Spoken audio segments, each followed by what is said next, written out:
On each side, there's this clip here. You push it out and then down. Lift it up. Pull this out. You don't have to move this, but you could move it up top if you wanted to. When we do other things that will involve the non-delivery, we will do that. We'll move it up top. Okay? This just sits in here. This comes out.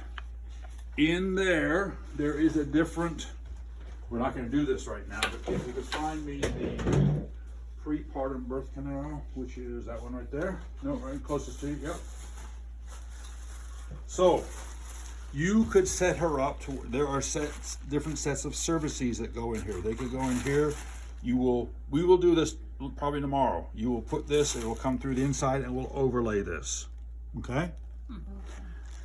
And then as far as the abdomen is concerned, this would go in here. So this gray cable here activates speakers for the bowel sounds. So when you listen to bowel sounds, that's what you listen to. So this gray piece goes into here. And we label everything. This one says speaker here. This one says contract. This one says blood. Yellow, oddly enough, is urine. And this one says fetus on here. So they all tell you which ones they do. When you connect the other abdomen, which we'll do for the delivery, also will have a gray cord on here. Each of them have a red dot. There is a corresponding red dot right here. It's hard to see the one on here, but I always say make this point to her feet. Now, when you're going to remove this, you don't pull on this piece here. If you look closely, there are little projections here, and when you pull back on this piece, they retract. Okay, that's how you pull back and then you pull out. So to connect it, I line up the dot and I push it in like that. Now, there are pins on each side which correspond to openings here where they go into, here and here. If I'm standing on one side, instead of bending over and breaking my back, I will put my fingertip over here so I can kind of line, oh, this also goes inside. I will put my fingertip over here so I can line up that hole. I will then come over here and line up that one. And then I push the abdomen down in here, okay? This is the configuration for the non-gravid patient, okay? So in here, it says, it assumes when I'm doing the normal delivery, the assumption is you might not have the rotation ring in here. So let's say this is the configuration you were presented with. We're gonna take this out. Now on each side, there are red straps, here and here. Now, if I pull on one side, what happens is it kind of tilts the abdomen a little bit and it will make the other side hard to pull out. Try to pull them with equal force on both sides, such as that. If it's hard to pull it out on one side, then just maybe reinsert the one that came out and then pull straight up, okay? Once I'm here, I pull on this what's called a knurled bit, a little rough part. I pull on here and the thing comes out. Now we've gotten rid of this. Now we'll go through here step by step. Install the rotation ring. Well, we just took this out. How do you install this? This projection here mates up with here. Sometimes I will move this down so I have more room to work with. Okay, you'll see there are gear parts on here. They will mesh with this. These need to mesh properly such the ring will rotate. How do I know they've meshed properly? When the edge here and here is flush with the edge here and here, I know it's seated well. So I will push this in here. I will kind of rock it a bit to where it is in place like that. And if I can do this here easily, I know that it's enmeshed. I could test it if I wanted to by rotating, and it rotates freely. This hose goes to the white connector. We try to make the connector match where it connects to. This silver bit you're going to push on to release it. Try not to put it like this where it's between the two because it makes it very hard to get to. So I put it to the outside. Okay?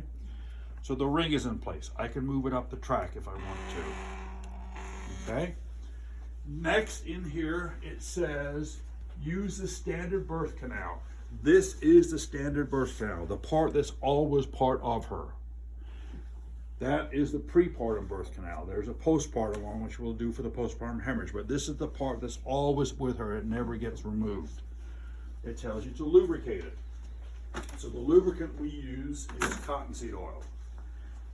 When we were designing her, we were trying to look for a lubricant that would work well but wouldn't leave a lot of residue. This does a pretty good job.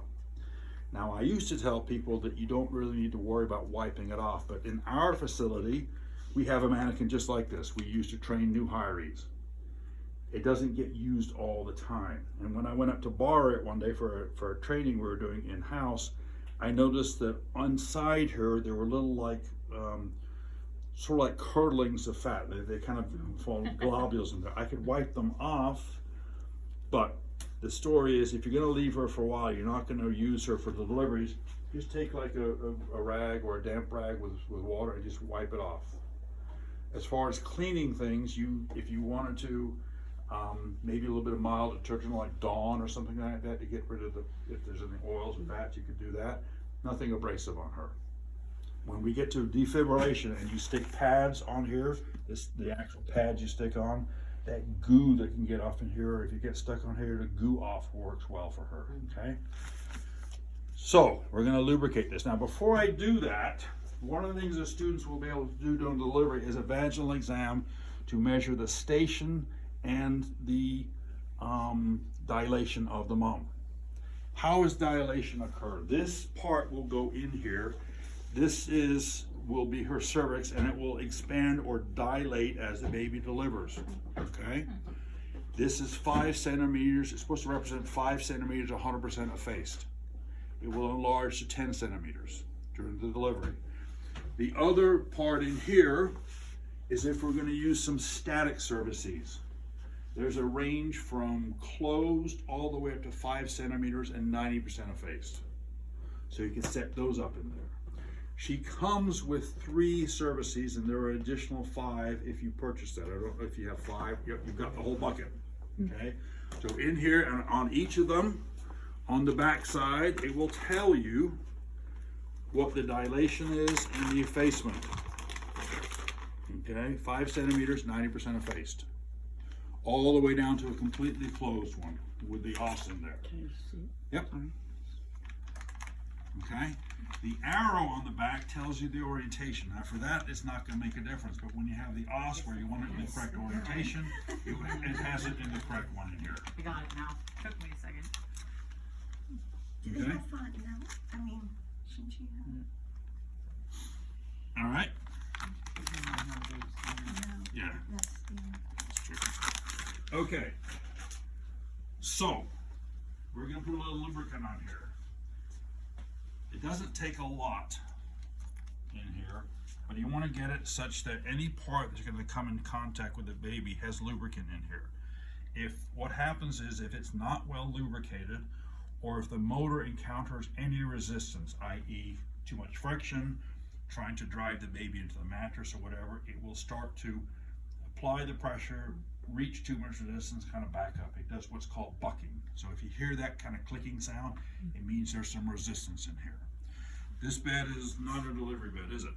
No, Okay. I'm working on that. Okay. If you have one, then you can put her in the stirrups and all that kind of stuff in here. Now, what I was going to get to, towels. If you look inside here, but before I put that, thank you, before I put the what's called the uterine funnel in here, she has ischial spines, which you can use for your landmarks in there. Okay, the projections there. This right here. Yep. Mm-hmm. So now we're going to insert this. This part here goes into the track over here, and there's a corresponding one on her right side.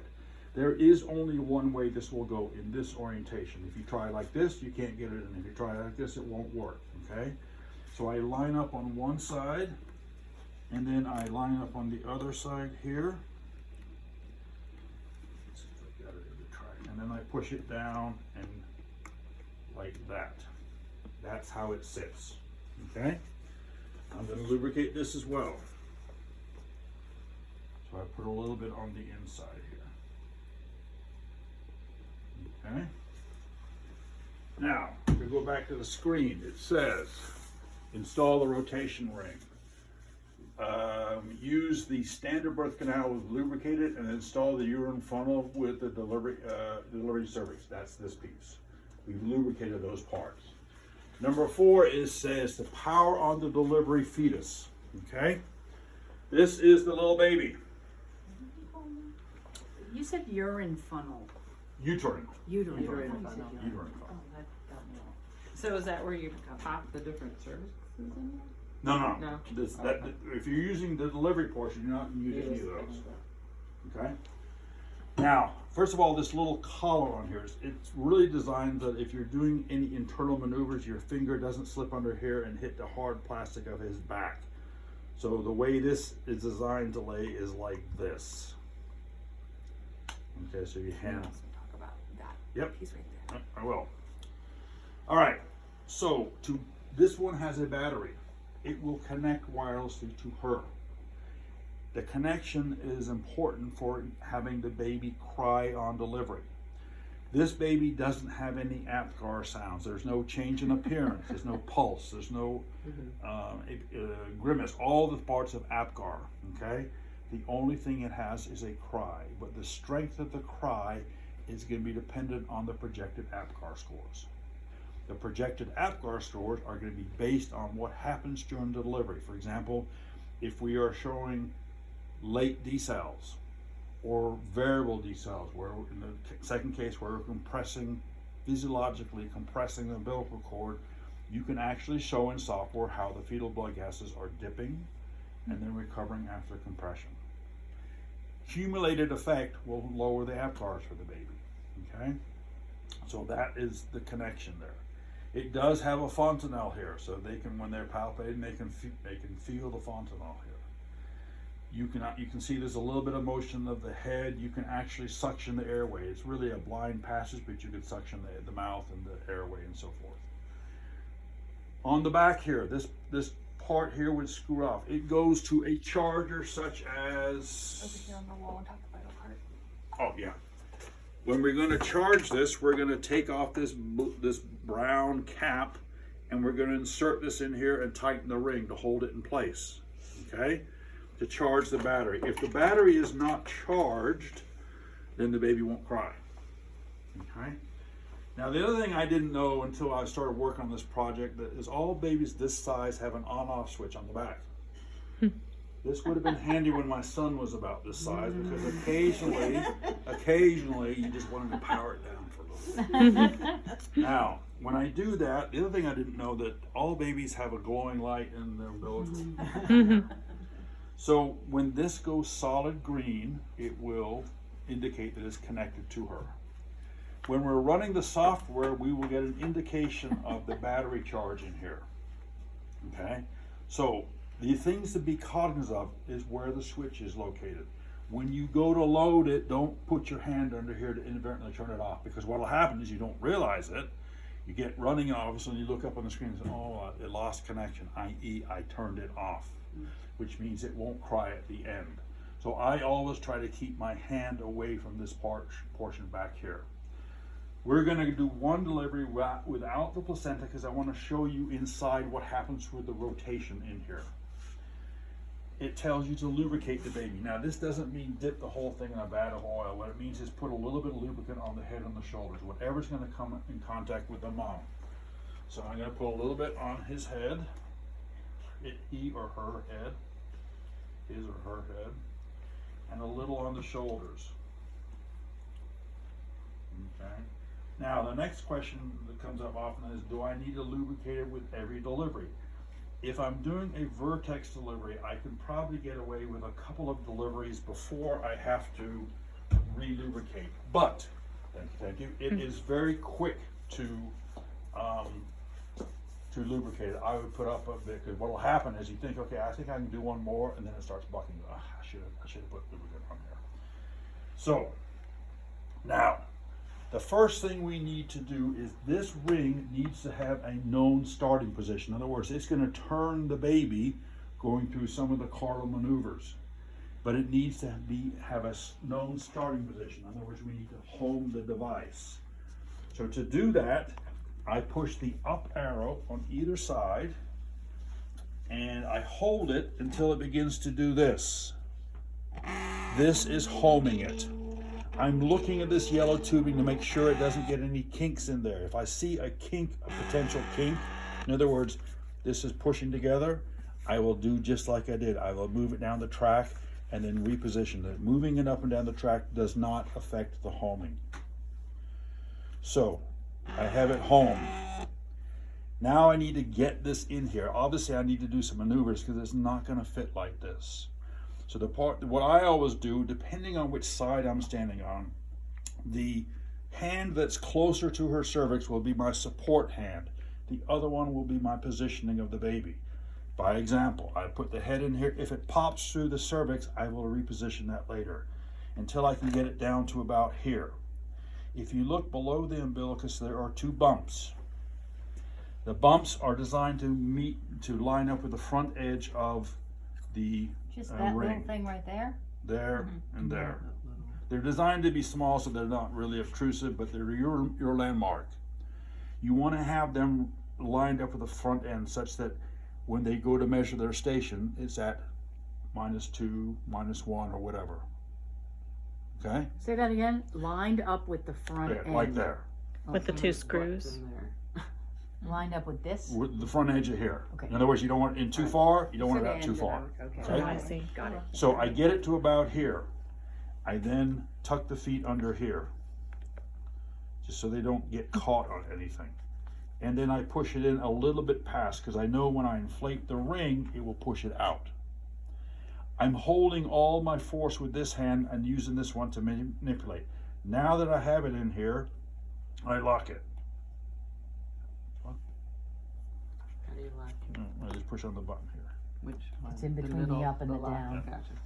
No, it didn't go up. Hang on.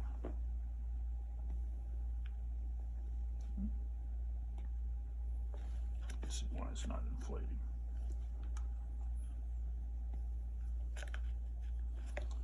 It could be one or 2 reasons. Either I have as opposed to kink. Let's see if I can inflate.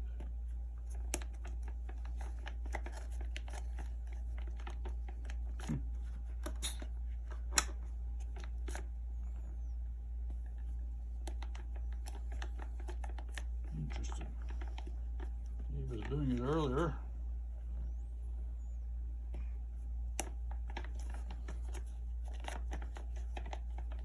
Looks like it's not all inflating on here. There it is.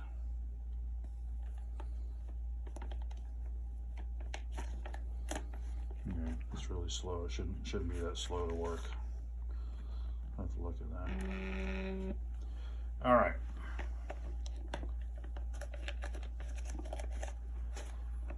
Push it. Oh, it feels like it's.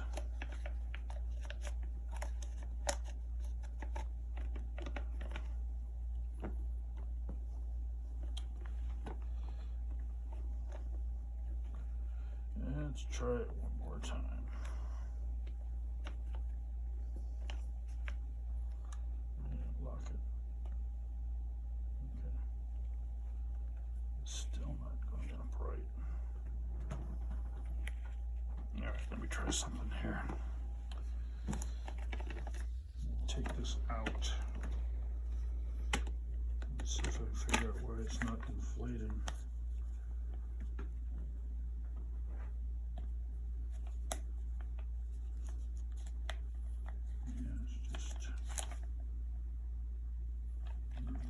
Leak in here.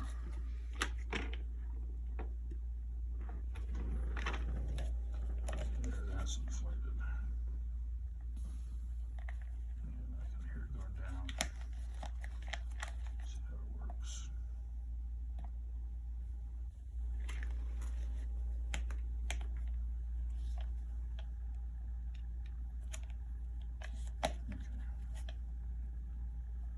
I hear something.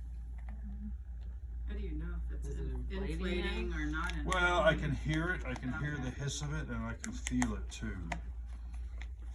It should go up really fast. It should go down really fast. I never really had. This connection, did it click or I Yeah, forget. it does click in place. So That's the part I that's- checked on here, make okay, sure it so- clicks. It's like an SCD machine. So let's just see if this works here.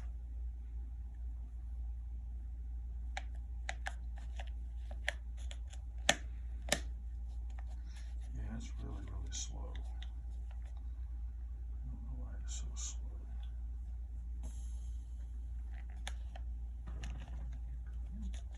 Let me try one thing here.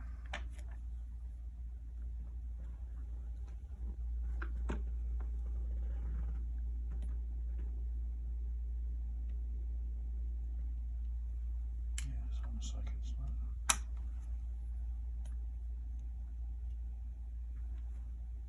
I can hear it activating.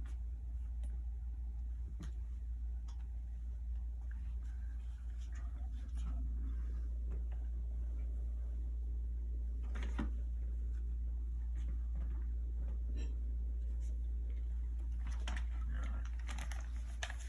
Okay, so it's down now.